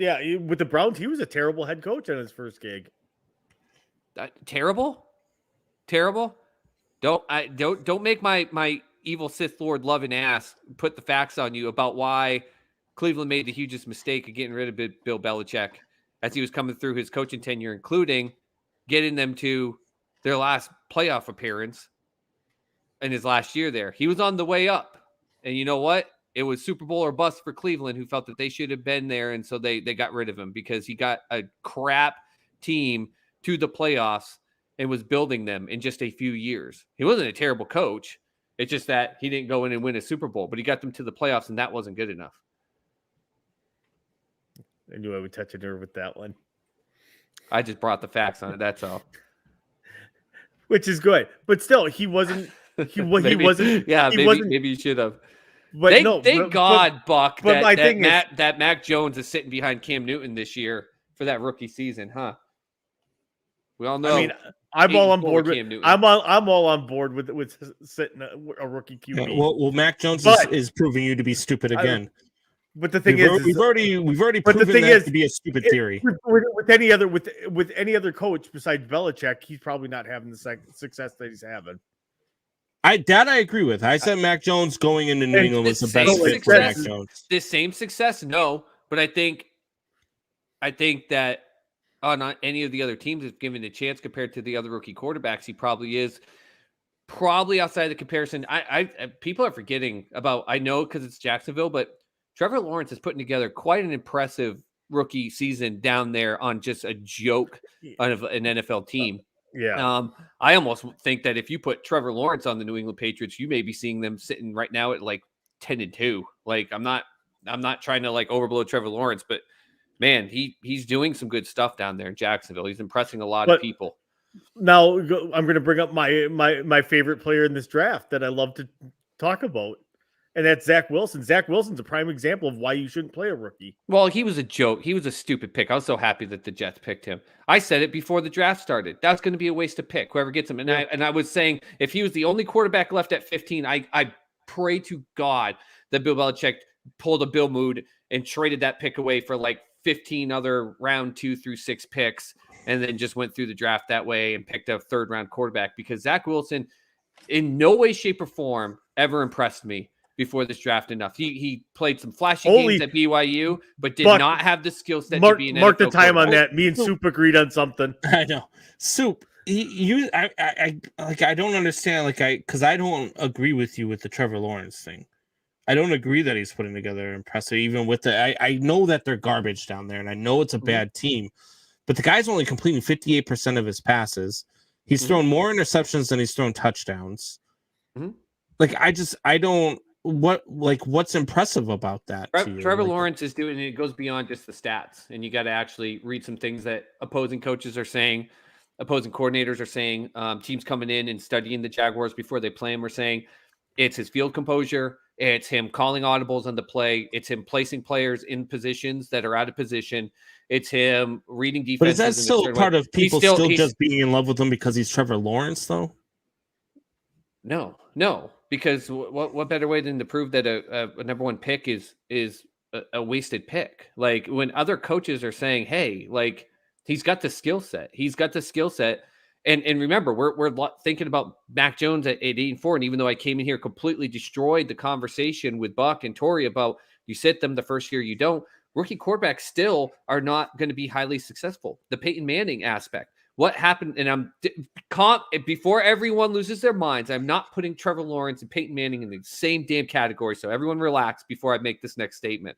But when Peyton Manning had his first year, it was disastrous. I don't know if anyone remembers, but what coaches were saying coming in was going, he gets the game. He's making reads the right way. He's putting players in different places. He knows when to call the right audibles. He just played on a really, really terrible team that he was trying to fit things in and force things in. And it took the right type of coaching in every element to get in and get the right team around them. Again, we talk about it all the time. It's not one player on a football team that can do it all by themselves, but you got to have a great player. Trevor Lawrence is at least showing coaches and scouts and stuff like that he's got the skill set there to do that. It's just he plays for the Jacksonville Jaguars, and until there's a good system and a good set of teammates around him, he can't be successful, but he's doing all the right things. He's making huge mistakes. He's also still a rookie. And I saw it today with Mac Jones. He was still a rookie today. He's very lucky with a couple of the throws that he had today. They were rookie throws. That's going to happen. So I don't know. I know the stats don't back that up, but the stats didn't back it up year one with a lot of other future good quarterbacks. And I'm not predicting Trevor Lawrence is going to be some amazing, NFL quarterback, especially if he stays on the Jaguars, but he's showing a lot of great stuff, and a lot of coaches are backing that up with what they say about him. So let's ask this question then. Let's go a little. I mean, we've kind of done the whole show off script, but let's go off script then. You've got the. I told you. What was the point of writing an essay for a script with this show? It never works out that way. You've got Trevor Lawrence, Justin Fields, Mac Jones, Zach Wilson, and Trey Lance, right? The big five, the five quarterbacks taken in this draft. I mean, I know there was more than five, but those are the big five quarterbacks taken in this draft. If you put them all in the same situation, in the same boat, say they're all with New England, say you take each one and you drop them into New England for a year. That depends on the system. Who's the better quarterback? Who's the at the end of the year, or at the end of a season, who has the better season? And to see what you said was if you dropped him in a system and you use New England, but at the same time put Justin Fields in Kansas City, and I think he's going to do better than Mac Jones. Well, put Justin Fields anywhere where there's a coach that's not named Matt Nagy, and he does better than he is now. Put Trevor Lawrence in Green Bay, and I think he does better than Justin Fields. We talk about it all the time. Okay. It takes the system on top of the player. Yeah. But I will tell you that I think the top three quarterbacks are Mac and Trey Lance and Justin Fields. And I begged the NFL gods to not let the Zach Wilson and Trey Lance drop to the Patriots at 15. I didn't want it. I never saw anything in scouting those two individuals that made me say that they were ready for the NFL. You could be a great college player and not be able to play in the NFL. That's okay. Don't you think that Zach Wilson ending up with the New York Jets is a big reason of why he hasn't shown flashes of brilliance like Mac Jones has in New England? Part of it, but when you throw a football into your own player's back when he's not even looking at you and isn't a part of the route for an interception today against the Houston Texans, that shows an incompetent ability to understand what you're supposed to do. That's what I'm talking about, is that Trevor Lawrence is getting praised by scouts and coaches and everything about him understanding the system, understanding what needs to be done, understanding how to make calls and to read the field a little bit better. And he's still getting owned by well-coached and better understood teams on defense. Zach Wilson's doing none of that. You don't hear any coaching staff talk about this stuff at all about Zach Wilson. It's why, like, all the pump and praise for him in the combine and in the draft, I was so pumped for. And when he landed with the Jets, obviously as a Pats fan, I couldn't have been more thrilled, because to me it was a joke. And there are no coaches or anything saying that Zach Wilson, he might be in a part of a bad system, but he's showing what it means to understand the game. He's got a couple players on the Jets I've read that have said, hey, when he gets knocked down, he doesn't come on the sideline and hang his head and feel bad for himself. That's good. But that's it. That's the only praise I hear about Zach Wilson. See, I disagree with Buck here. Buck says Zach has no coaching there. Look, I think Robert Saleh is I think Robert Saleh is going to be a great coach. Yeah. I would like to nominate Javier Gonzalez as the #1 Man Hour fan of all time. So Robert Saleh is a good coach. I look at the way his teammates don't interact with him, like they were doing with Mike White. Like his team, like Mike White's teammates were fired up, and they were right there as soon as he made a mistake. It's the Fields Dalton thing we talked about, Combs. Right. Yeah. You do not see them rally around Zach Wilson at all. And if that's going to be your leader, then you've already set a stage, and that's a problem. Because your leader should, if something good happens, they should all be getting fired up. If something, bad happens, you know what? They would huddle around and be like, hey, man, you got this. He may not be hanging his head, but he's also not being praised by his teammates either, or picked up when something good does happen. Yeah, like I said, that's the only positive thing I can find. It's literally a couple teammates saying, "Hey, he doesn't let it, get him depressed." But to your point, they're not. When Mike White was in there, they were all for him. Just like I said, Justin Fields, they're not all around Dalton, all pumped for him, but Justin Fields rushes for a touchdown in that first game they put him in, and that offensive line was losing their minds. That's the difference. That means behind the scenes, you're doing things that go beyond just the impact of what you play on the game. The game of football in the NFL is not just you stepping on the field and making the big plays. That's why we see certain players get big and flashy and everything. OBJ, for instance, because I know that's been a big dive topic. You make some great plays and everything, but once another team figures you out, you have to adjust. You have to study the game. You need to understand how to adjust with your body type, with the system you have, the team that's around you, your other teammates. And there's certain players that just don't do that, and they don't get that, and they don't make an impact with their team behind the scenes that we don't see. And that's true. Mike White, I mean, who the hell knew who Mike White was? And yet you did see it, to Tori's point. I was watching that game, and I said, wow, they're excited for this guy. They would rally around him. You do not see that. And everybody's, well, the rookie's got to earn the respect. He's got to do. No, if you're doing positive things behind the scenes and doing what you need to be a successful leader on your team, those things should be already happening. You do not see it with them. They are just like, meh. And they could score a touchdown and they just walk off the field. It's not like there's people running over to congratulate Zach Wilson. Yep. Not like it was Mike White. Mike White, they would get fired up because he would just walk up to them and he would encourage them. To Drew's point, this is Mike White's third year with the Jets. I mean, he's been with this team. He knows the players. Yeah, I don't know I don't think it's his third year with them. It's his second. He was in Dallas for a year. Yeah. In fact, this is his third team in 4 years. Yeah.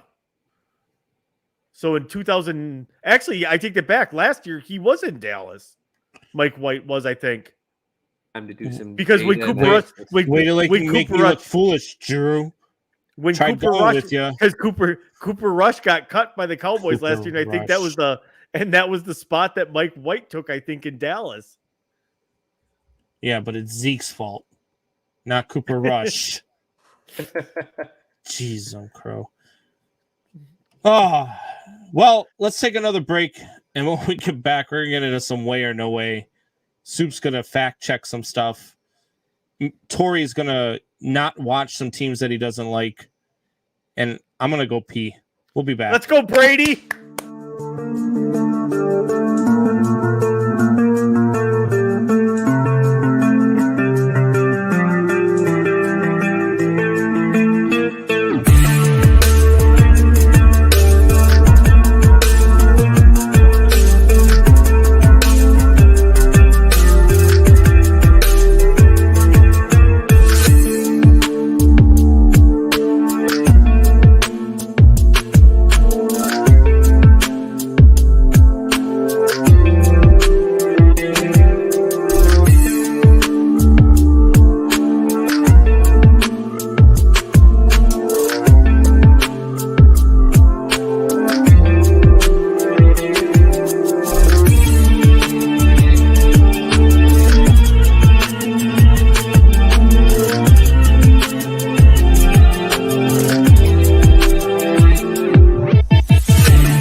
And we are back. So far, we've talked about stuff that, Tori doesn't like to watch, like threesomes and ramming it in, and something about Dutch. And pulled from YouTube. But we've also talked about how Tori doesn't like to watch teams that he doesn't like, and he wouldn't watch the Super Bowl unless the Packers are playing in it or something. And I don't know. He is what he is. But before we get on to Way or No Way, I just want to give a quick shout out to the Mount Greenwood girls 8th grade volleyball team. Aubrey plays on the team. They went out and won the St. Lawrence tournament this weekend. They went undefeated all weekend long. Team was very impressive. Even when they fell behind in a couple of sets, it seemed like they played harder and better as a team. So congrats to the Mount Greenwood girls 8th grade volleyball team and their championship victory. So you guys ready for Way or No Way? Let's do it. Tori, I would have invited you, Tori, but I was afraid you didn't like one of the teams and you wouldn't want to watch. No, I gotta not like both of the teams. All right, guys. It is time for Way or No Way. You guys know how this works. I bring up some topics. You guys tell me whether it's a way or a no way. We argue about it. We yell at each other. And then we move on. So, first one here. Way or no way? The show that we've been doing for the last hour and a half? Basically, yeah. Way or no way? Alabama should not be ranked in the top 6 when the college football rankings come out. I'm going to let you, Tori, go into this because I'm about to absolutely lose my ever-loving mind with this question.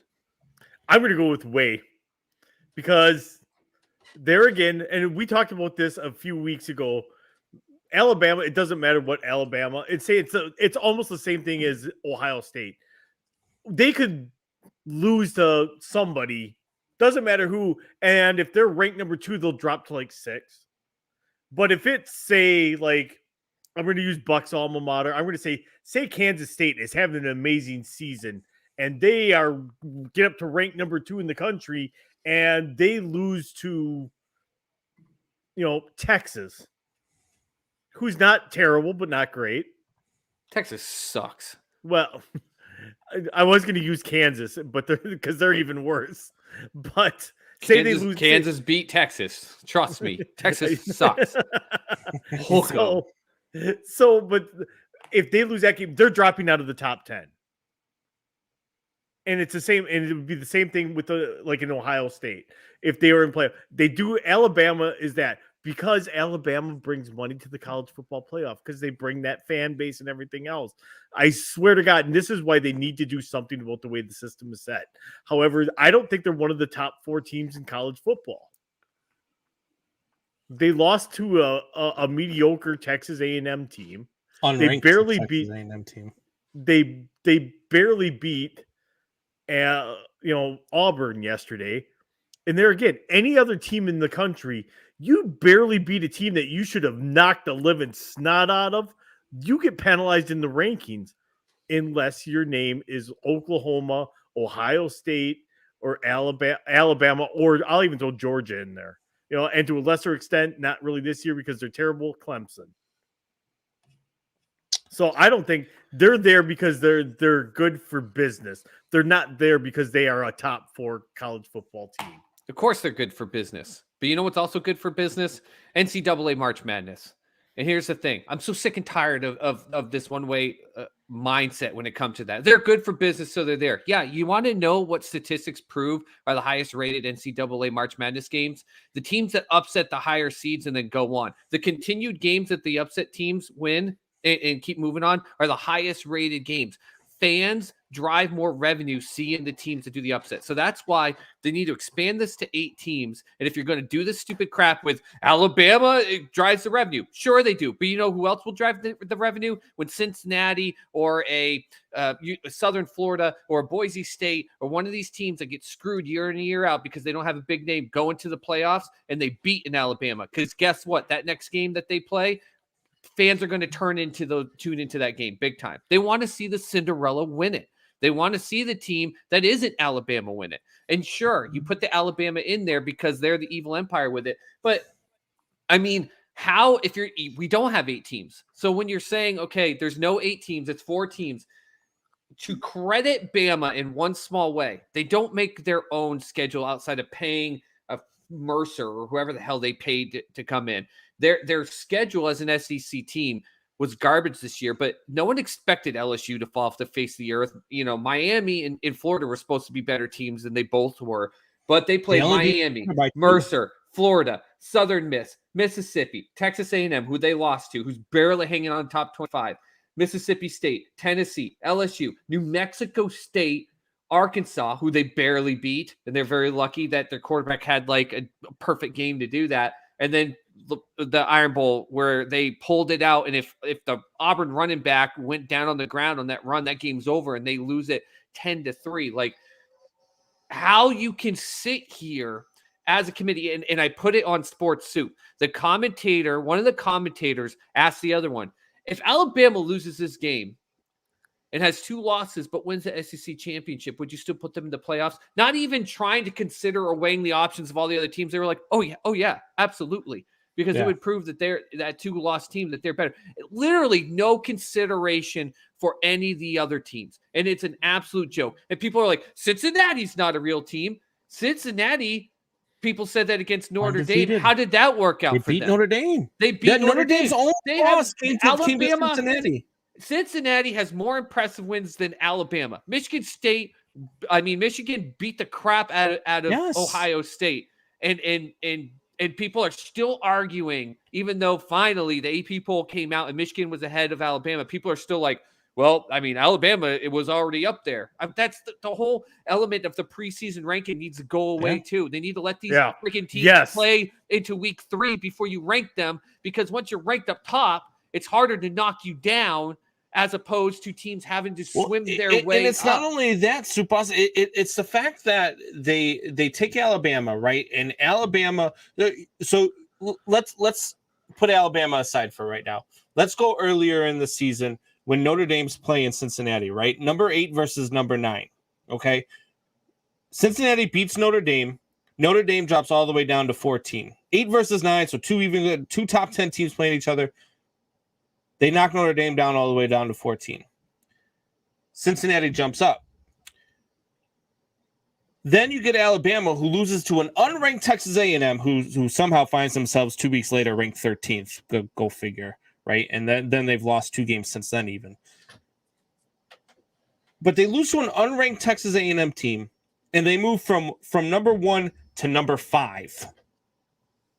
That way, once another top 4 team loses, they can move them right back into the top 4. It is asinine to me to say that the Notre Dame loss to Cincinnati is a worse loss than the Alabama loss to Texas A&M. And I'm not saying Notre Dame needs to be in the college football playoffs, because we've all seen the dog and pony show with Notre Dame since Brian Kelly has taken over, where they can be a team that goes undefeated or only loses 1 game and then just get blown out in the college football playoffs. I don't think they're a team that can beat Georgia. I don't think they're a team that could beat Cincinnati even. Obviously, they've already proven that they can't beat Cincinnati. But what I'm saying is that Alabama has proven this year that they're not a team that's going to go into this playoff and still be that Alabama team. They're in the college football playoff because of the name Alabama. That's why no matter if they go out and get blown out against Georgia, they're going to be 4th. They're going to be ranked 4th because they're going to tell you that their loss versus Georgia is going to be a good enough loss to still rank them in at number 4, and they want to see the rematch. I mean, there's a lot of other things you got to put into that, but if Michigan wins, if Cincinnati wins, and Georgia all win because they'd have to beat Alabama, and then Oklahoma State wins, there's no way. There's no way. I know the name's good, but there's no way. I agree with you, but I think that they're going to find a way. You want to talk about refusing to watch the games? That's the reason you don't watch games, Tori, is to absolutely show the committee that this is dog shit. I mean, Oklahoma State has beaten 9th-ranked Baylor in what was 10th ranked Oklahoma, and it is ranked 5th right now. After that Michigan Ohio State game this past weekend, I would almost argue that I'd rather see a 2-loss Ohio State team back into the college football playoff before I want to see this Alabama team, because I think that if Michigan's in there and you get a rematch between Ohio State and Michigan, I think that's more appealing than any game that Alabama's going to play, because I don't think Alabama can beat a top 4 team. No, I really don't. They can't. They're not blowing any. I think it would be another thing if we looked at this Alabama year. Like I said, they had a schedule that 3 years ago, probably when it was set up, this was supposed to be one hell of a schedule. Miami, Florida, LSU. It wasn't. These are garbage teams this year. But they didn't blow these teams out of the water either. If you are a dominant team, you steamroll that whole thing to the point like Georgia's doing, where the committee's like, damn, like, yeah, but they're not. They're just escaping these teams. And it's an absolute joke that still today Alabama is ahead of Oklahoma State. Why? Because at the beginning of the season, Oklahoma State was ranked like 22nd, or maybe not even in the top 25, and Alabama was ranked 2. And that because of that, Alabama is still in the AP top 4, and Oklahoma State is 5th. It's a joke. It's an absolute joke. But if Oklahoma State wins the Big 12, beating a ranked 9th ranked Baylor team for the second time this year, if Cincinnati wins their division, stays undefeated, Georgia dismantles Alabama, and Michigan wins the Big 10, how you don't put those 4 teams in automatically and not expect a riot is beyond me. If anything, they put Alabama 5th, and they will use that as the catalyst of expanding the playoffs into 8 teams, because God forbid Alabama didn't get to the playoffs when they should have. I think as we speak, going into this weekend, I think Georgia, I think Cincinnati, Michigan, and Oklahoma State are your top 4. Notre Dame's at 5, Baylor's at 6. And then I would put Oklahoma at 7, and I would put Alabama at 8. That would be my top 8. I don't understand what happened to a W. Is a W blowout or not? Because it's college football. It's college football. Like literally, like if you don't cover you play, like you said, Mercer, and you're favored by 38 points, but you only beat them by 30. That's looked up like is not a big enough win. In a W, they're favored by 20 and a half can't against be a Auburn W. yesterday. A W can't be a W in a sport where you have rankings. Where you have votes as to who's ranking, because at that point, a W is a W goes out the window, because a W versus Notre Dame versus a W versus Mercer, they can't be weighed the same. A loss versus Cincinnati and a loss versus Texas A&M can't be weighed the same. It just can't. True. So there's no way there's a W in college football. Dorian Combs, take a breath. Take a breath. He was being facetious. But still, because I have heard people asking me this question in college football, if they still won the game. It doesn't matter. It's not the same. This is the NFL. It's a completely different animal. Completely. Yeah, I and it 100% agree. Let's say, even if it's a better driven sport. Even if you say a W is a W no matter what, fine. Then put Oklahoma State with the same record as Alabama with the same record, and then you have to compare their W's. And the W's for Oklahoma State are far more impressive. And their one loss is far less of a demeaning loss, playing a strong in-division team like Iowa State, who I know is not like a stellar top team, but they're a tough team that plays a ton of teams tough compared to what they had with the only reason Texas A&M is ranked is because they beat Bama. That's the only reason that team got ranked, to Combs' point. And at the end of the day, fine, W's are W's, but you still got to compare them then against other teams with the same ranking. And Oklahoma State right now is sitting the outside looking in, getting screwed because at the beginning of the year, they didn't have the name to be put in the top 4 like Alabama did, just because they're Alabama. Oklahoma State needs to be number. I don't understand how you could have Georgia, Alabama, Cincy, and Michigan, because there is no way that Oklahoma State is a freaking bottom 4. And look, I get it. Their one loss is a bad loss. It was a close loss. It was to Iowa State. It's not a good loss. It's just as bad of a loss as the loss that Alabama suffered against Texas A&M. But the way Oklahoma State has played since that loss is the difference between them and Alabama. I mean, they are not playing close games. They are blowing teams out. Granted, they played a close game against Oklahoma, but that's a top 10 team. Well, Oklahoma was a top 10 team. So it's not the same as Alabama. And so that's where I don't understand why Alabama would be in there, but Oklahoma State would be on the outside looking in, other than the fact that there's an SEC bias and there's a bias for Alabama and wanting to see them in.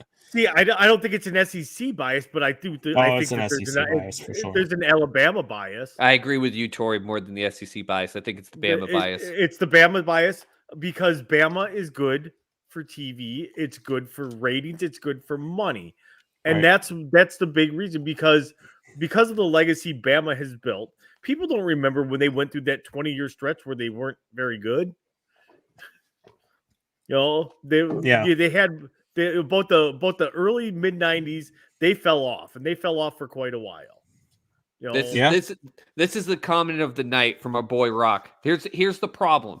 Here's the problem with NCAA. They're still living in the 80s. Hell, not even the 90s. I think this is the way it works in the 80s. These rules work for college scene in the 80s and 90s. Rock, 100%. That's the problem.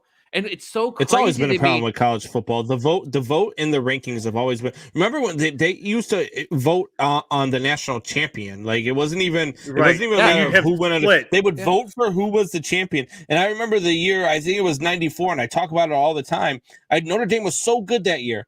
Their one loss came against Boston College, but they beat Florida State the week prior. They lost on a field goal the week after to Boston College. Both teams finished with one loss. Notre Dame's one loss was to Boston College. Florida State's one loss was to Notre Dame, and they voted Florida State to be the national champion. It is. It's crazy to me that in a time where students have, and you know, most high-end students in most schools are not having to they're not putting as much effort as most students are. I'm not saying that student athletes aren't working as hard in their classes, but they tend to not. They get a little bit of a pass. You got the winter break. And I know it's not basketball, but everyone's like, well, you know, football, you can't play it more than once a week. That's fine. Who cares? But basketball has a whole friggin' tournament that lasts over a month in the month of March, goes into April when they're fully in school, and they can have a full tournament and prove their abilities and everything on there. But we can't do a playoff format in NCAA football. It's a joke. And if it was about revenue, you are missing out on a bigger opportunity to add even more revenue. That's the biggest joke to me. What about the bowl games? You incorporate the bowl games into your playoff. Well, they did that. They did that with the four. Right. With the four. They made those the major 4 bowl games. Just make it 8. The fact that they went this preseason and talked about expanding it to 16, they went from a molehill to Everest, and it made no sense. Why didn't you jump up to? Of course, you're going to vote no. That's too big. 8. Make it 8. Make it 8. You get your Power 5. You get the Cincinnatis and everything like that in there, point, and you let them prove it. Do you guarantee the Power 5 conference champions a spot in the playoff then, though? Yeah, I think you make it a situation like you do in like the NFL. You could be a 7-9 Seattle Seahawks team winning your division. Do all the Power 5 conferences have a conference championship? They do now, I believe. Now that Big 12 did it. Now the Big 12 got back to Big 12 finally got their heads out of their asses and did it. But now that you have that, you give the Big Power 5 because then you let's say that you're a 11-0 team and you go into your conference championship and you lose. Well, then the 3 remaining spots. So what do you do? What do you do for your like your teams that aren't in like the Notre Dame and BYU? What do you do? That's on Notre Dame for never getting at least their basketball team. They got into division, but then they got to go off their record. Is their record good enough to get into the final 3 spots? Right, and then that's got to force Notre Dame. You better go get in a division then. If you want, right, it'd be the death of the independents. But they already play basketball in a lot of the sports in the ACC anyways. Right. So why not just join the ACC for football? Why? Because they have a huge television contract that their games get viewed every single week. Is why the football team has not joined the conference yet. And all the money, and with all the money, you go to 8 teams, and everyone makes a profit. Like Right. it blows my you mind. start- That's why they're going to go that's to why 8 teams. They're going to go to 8 teams within the next couple of But years. they should have done I mean, it 20 years I ago. agree. I mean, that's Oh, why I I brought agree. up Rock's But comment, because yeah. it blows me away. It's Right. almost 2022, and they still don't have 8 teams in a playoff scenario in So December Javier when says- these kids are on break. the Miami Hurricanes need a real coach. I don't disagree, but that's a great segue into the next way or no way here. Is Lincoln Riley is leaving Oklahoma. And not for LSU. for LSU, but he is going to USC to try to revive that program. Way or no way, guys.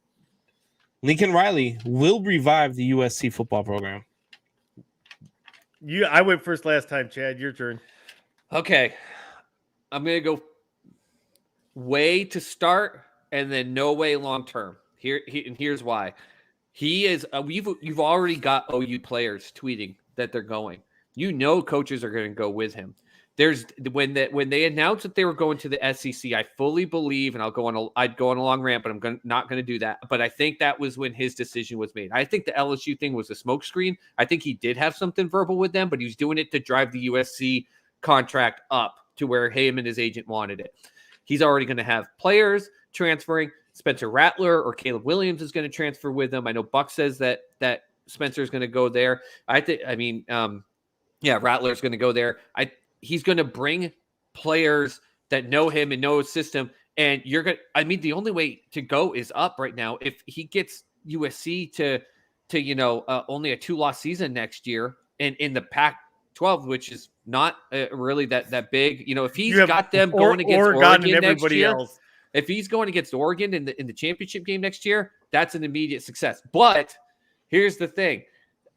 It won't last long, because after a certain amount of time, I just don't think that he's going to be able to drive away the recruiting from this dominant SEC. With Texas and OU going there, that means more recruits. That means more things going there. Oregon's already got an established recruiting class.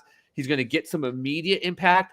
But I think in about 5 years, I don't know if Lincoln Riley's still the coach of USC. I think Lincoln Riley's coaching in the NFL within 3 to 4 years. I think this is Lincoln's desire to go there, make a big impact. USC is such a huge name. Get them into a Pac-12 championship game, maybe sneak them in the playoffs, Oklahoma style, and then go, oh, the Arizona Cardinals are calling me, or some other team is calling me. I'm going to jump and get that NFL contract. I think that's his end game with this. So way to start, and then no way for a long-term rebuild. Torrey?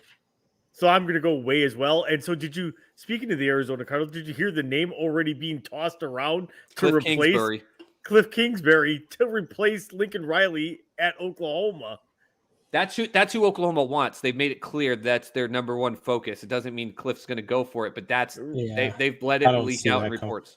A guy who's got a chance to win a Super Bowl this year deciding to go back to college. Back to college doesn't make sense to me. I just think that it'd be like the circle of life, because he took over as OC at USC and was with the intention that if it didn't work for that, he would be able to take over as coach at USC, and then he bolted to the Cardinals, and then now Lincoln Riley bolted to USC, and now Oklahoma wants him. But I think I'm going to kind of agree. Like, I think Lincoln Riley was not looking forward to going to the SEC at all. Yeah, Oh, wait, no, I'm not done. Oh, go ahead. He likes Lincoln Riley and USC. He's got more to talk about. Yeah, no, I think that he revised it. The Pac-12 is not a good conference right now.